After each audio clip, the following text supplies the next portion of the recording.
रेगिस्तान में यीशु की परीक्षा के वृतांत संत मत्ती, संत मरकुस और संत लूका के सुसमाचार में वर्णित है। यरदन नदी में यूहन्ना बपतिस्मादाता द्वारा यीशु को बपतिस्मा देने के बाद उन्हें 40 दिनों और 40 रातों तक उपवास और प्रार्थना करने के लिए जंगल में आत्मा के द्वारा ले जाया गया। एकांत और उपवास के इस समय के दौरान शैतान यीशु के पास आया, जिसने उसे लुभाने की कोशिश की।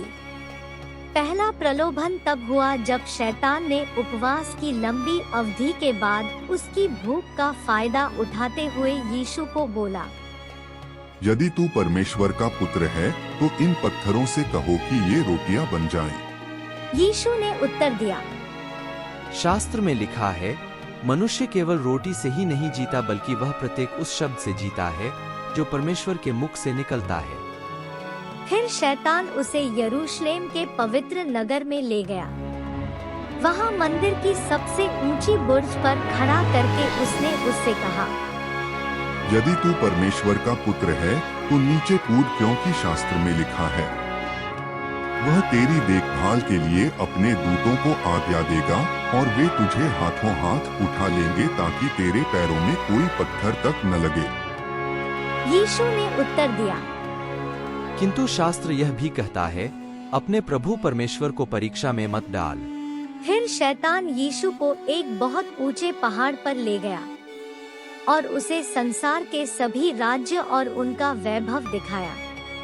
शैतान ने तब उससे कहा, ये सभी वस्तुएं मैं तुझे दे दूंगा यदि तू मेरे आगे झुके और मेरी उपासना करे। फिर यीशु ने उससे कहा, शैतान दूर हो, शास्त्र कहता है, अपने प्रभु परमेश्वर की उपासना कर और केवल उसी की सेवा कर।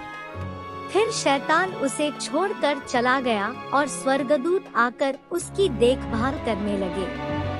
रेगिस्तान में यीशु के परीक्षा का व्याख्या अक्सर प्रलोभन पर उनकी जीत और परमेश्वर के प्रति अपनी निष्ठा से समझौता किए बिना अपने दिव्य सेवकाई को पूरा करने के लिए उनकी दृढ़ प्रतिबद्धता को दर्शाने के रूप में की जाती है। यह पवित्र शास्त्र पर यीशु की निर्भरता और सांसारिक प्रलोभनों के आगे झुकने से इनकार करने पर भी प्रकाश डालता है, जिससे उनके अनुयायियों के लिए प्रलोभन का विरोध करने और परमेश्वर की इच्छा के प्रति वफादार रहने का उदाहरण स्थापित होता है।